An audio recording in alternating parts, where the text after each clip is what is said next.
Stop scrolling for a second, because if you've been shopping for a tactical rifle lately, you already know the pain. Prices are not just high, they're getting disrespectful. And a lot of people are doing the same thing right now. They're panic buying a budget AR, overpaying, then realizing they still don't own anything with a real story behind it. But here's the part most shooters miss. Right now, in the same gun shops, there are battle-proven surplus rifles sitting on racks that were built for real wars, by real arsenals, and they're still selling for less than a new entry-level AR. And these aren't wall hangers. These are rifles you can take to the range this weekend, run hard, and walk away smiling. Now, collectors are out there hoarding the pristine ones, but the smart buyers, the guys who actually shoot, they're hunting down 12 specific models that deliver old-school reliability without paying that crazy premium. So whether you're building your first collection or you've been doing this a long time and you just want a legit deal, this is your complete surplus buying guide. All right, let's roll.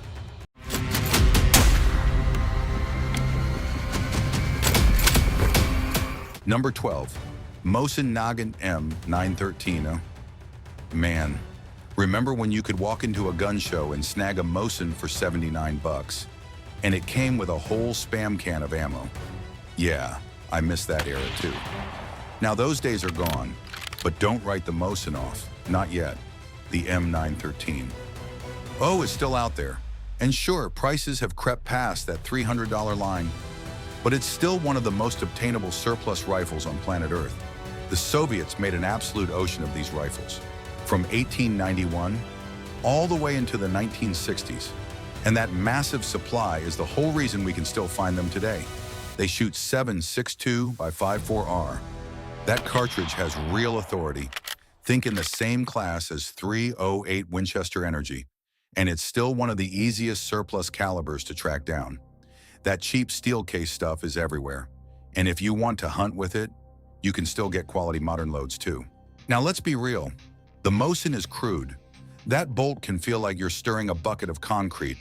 The trigger breaks somewhere between bad and criminal, and the accuracy is, let's call it minute of fascist on a good day. But here's the thing, these rifles are basically indestructible. They lived through Stalingrad. Trust me, they'll survive you running a weekend range session and treating it like a rental gun. That sticky bolt problem usually gets better with use, and the design is so simple it forgives neglect better than most modern rifles ever will.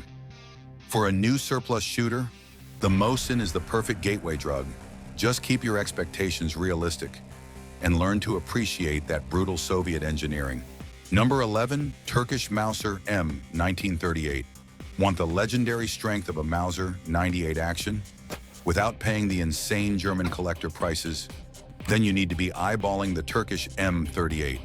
These are stout, hard-hitting battle rifles, built on that classic Mauser action that's been copied and respected for over 100 years.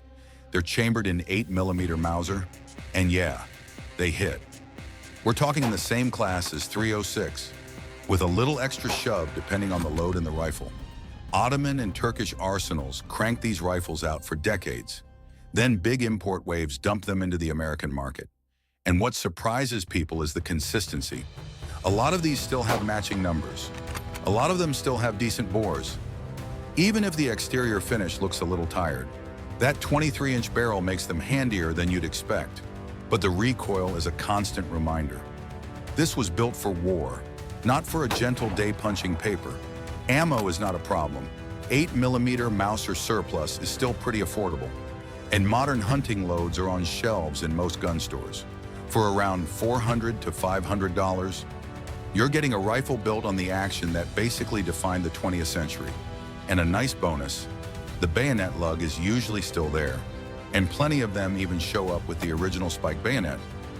For history guys, that's a cool touch. Number 10, Carcano M91 and M913-8. All right, the Carcano might be the most unfairly dunked on rifle in firearms history, but you know what? That reputation keeps the prices way down. Thanks almost entirely to Kennedy conspiracy talk, these old Italian service rifles still sell for less than a tank of gas in some places. Here's the part the forums don't explain well. Carcano actions are mechanically solid. I've handled examples that are honestly smoother than other bolt guns from the same era. They were designed around the 6.5 by 52 millimeter Carcano round, and that cartridge is pretty mild to shoot. So where did the "they're inaccurate" story come from? Simple. People were feeding them the wrong ammo. For years, the only 6.5 millimeter bullets available were the wrong diameter for the Carcano bore. So guys would shoot them, and the rounds would tumble or keyhole before they got to the target. Use the correct diameter bullet, and they shoot just fine. From 1891 through World War II, Italy made millions of these rifles. You'll see them in a bunch of configurations.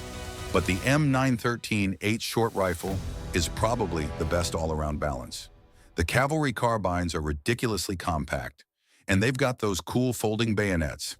Yes, ammo is about $1 per round, but for the historical value at a true bargain price, nothing beats owning the rifle that armed Italy through 2 world wars. Just do this one thing: inspect the bore closely. Condition is all over the map. Number 9. Yugoslavian M2447 Mauser. All right, lean in. Here's a truth the high-end Mauser collectors don't like to talk about. The Yugoslavian refurbished M2447 rifles often shoot better than German originals that cost 3 or 4 times more. Here's what went down.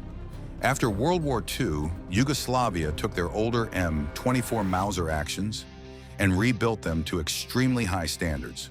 Stocks got refinished, barrels got replaced, and they made sure every rifle leaving the Zastava arsenal was in true fighting condition.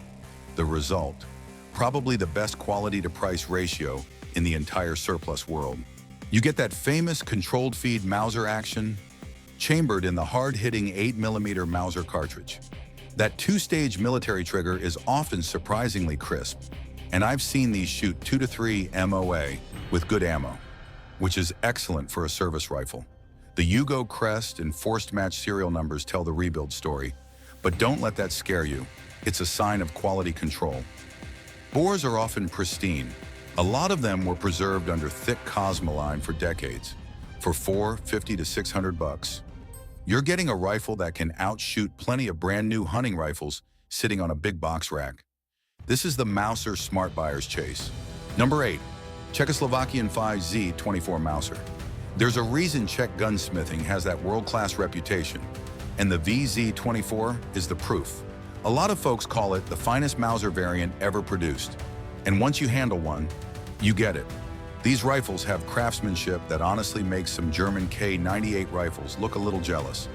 They were built from 1924 through World War II, and they were exported all over the world. Fit and finish are just on a different level compared to most military rifles. Tight tolerances, quality steel, attention to detail, and that all shows up on target. It's not uncommon to see a VZ24 shoot 1.5 to 2 MOA with modern ammo. That's legit hunting rifle performance right out of the gate, and in 8mm Mauser, you've got enough power for basically anything in North America. Today, you'll see prices around $500 to $700. Sounds steep, until you remember German K98 rifles are bringing $1,500 or more. All of a sudden, the VZ24 looks like a steal. If you want one surplus rifle that's accurate, good-looking, dependable, and still reasonably priced, this is it. Number 7. Chinese SKS Type 56. Finding a semi-auto surplus rifle that isn't insanely expensive is getting harder by the year.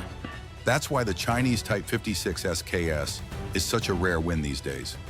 Russian and Yugoslavian SKS rifles have climbed past $800, but the Chinese examples can still be found for reasonable money. These are gas-operated rifles chambered in 7.62 by 3.9. Same cartridge class as the AK-47, so ammo is everywhere. And it's cheap. You've got the fixed 10-round magazine.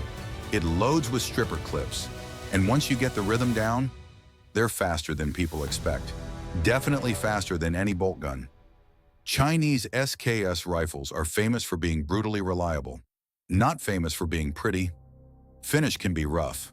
Machining might show tool marks. Wood stocks are basic. But under all that is an action that just runs and keeps running. Accuracy is usually 3 to 4 MOA.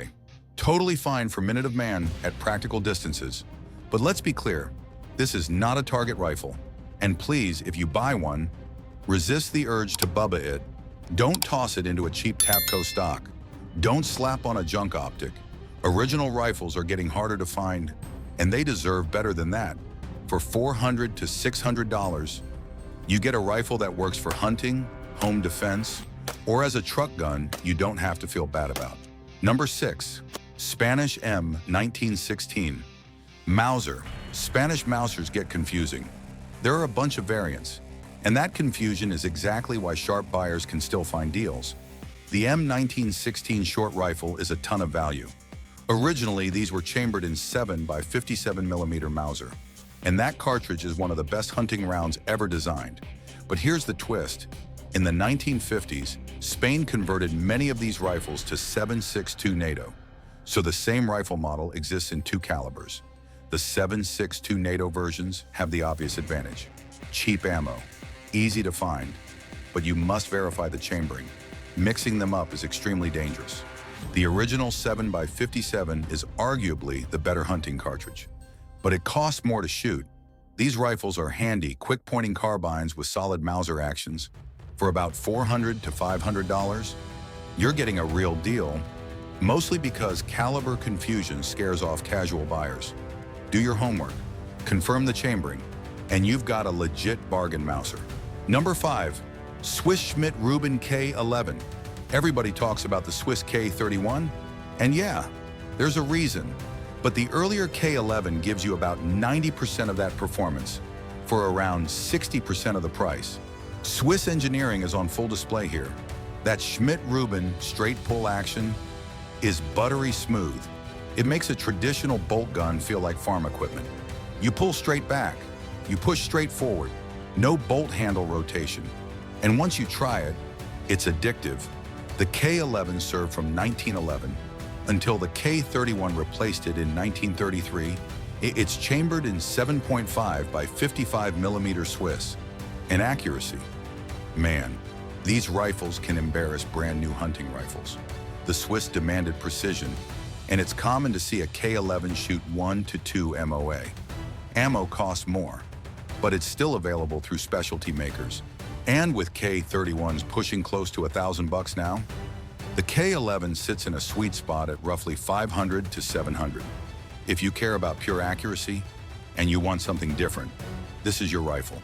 Number 4. Steyr M95 Carbine. The Swiss weren't the only ones who loved straight-pull rifles. The Austro-Hungarian M95 is brutal efficiency. At a surprisingly affordable price, these carbines served in World War I and saw action again in World War II.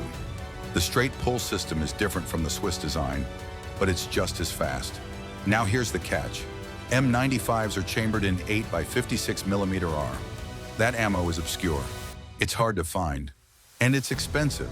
If you plan to shoot it a lot, you'll probably want to get into reloading. And recoil. Yeah, it's punishing. Lightweight carbine, full power rifle cartridge.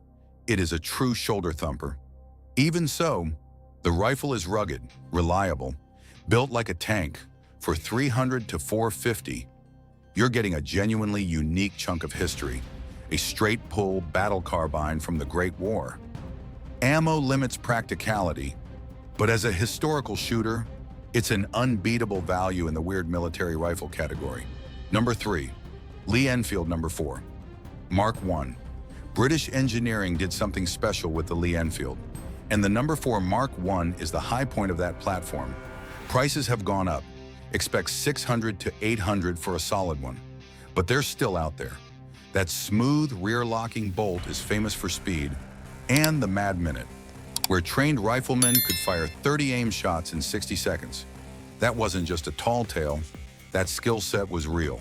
You've got a 10-round detachable magazine, double the capacity of most bolt guns from that era, and the .303 British cartridge brings power comparable to a .308 Winchester. Ergonomics are excellent. The rifle just settles into your hands right. It points naturally, and that aperture rear sight is fast and more precise than the basic irons on a lot of other military rifles. For a World War II rifle that's still practical today for hunting and range work, the Lee Enfield is one of the best blends of firepower, usability, and availability. Number 2. Arisaka Type 99. This one surprises people. Japanese Arisaka rifles are among the strongest bolt actions ever made. Period. And yet they're still undervalued for one simple reason. Ammo is genuinely scarce. The Type 99 is chambered in 7.7 by 58mm Arisaka. It's a potent cartridge, but it's expensive and hard to find. You're looking at $3 to $4 per round, or you commit to reloading. But if you can get past the ammo situation, the rifle itself is a tremendous value. The action is massively overbuilt. It has a cock on closing design, big locking lugs, and the metallurgy was top tier during World War II. Early war rifles show excellent craftsmanship. Some even have chrome-lined bores. Even the late war last-ditch rifles. Yeah, the finish gets crude, but mechanically, they're still sound. You can find them at gun shows for $350 to $500. Often because sellers assume nobody wants the ammo hassle, but for someone willing to handload or just shoot it occasionally. The Type 99 delivers one of the finest bolt action designs ever at a bargain price. And one more thing, keep an eye out for an intact chrysanthemum stamp on the receiver. That imperial seal usually gets ground off, and if you find one intact, it adds serious value. Number 1, French MAS-36. French military rifles have a reputation for being a little odd, and the MAS-36 is the poster child for that weird but effective vibe. Adopted in 1936, this bolt gun served through World War II, Indochina, Algeria, and beyond. It proved rugged reliability again and again. The action is definitely unconventional. No manual safety. The bolt handle bends forward in a strange way. The sights are crude, but don't let the odd ergonomics fool you. These rifles just work. It shoots the 7.5 by 5 4mm French cartridge. Ballistics are very similar to a .308 Winchester. Ammo is pricier and usually limited to specialty manufacturers. But it exists. The rifle is extremely durable, and accuracy is perfectly acceptable for a military arm. The MAS-36 has stayed under that collector price cliff, mostly because French surplus doesn't get the same hype as German or Russian rifles, which means you can still find strong examples for $400 to $600. It's not pretty, it's not refined, but if you want something genuinely different, with a fascinating service history, the MAS-36 is a winner. So yeah, there it is. The surplus market isn't going to stay a bargain bin forever. Every year, more of these rifles get snapped up by collectors, or worse, they get destroyed. These 12 options represent your best shot right now to own something with proven reliability, real history, and a story behind it. Something a modern rifle just can't replicate. It's history you can hold in your hands and actually shoot. Now I want to hear from you. What's your go-to surplus bargain? Is there a hidden gem I missed on this list? Drop it in the comments. I read all of them. And if you want more practical firearms content like this, hit subscribe and come hang out with us over at the Armory channel. Thanks for watching.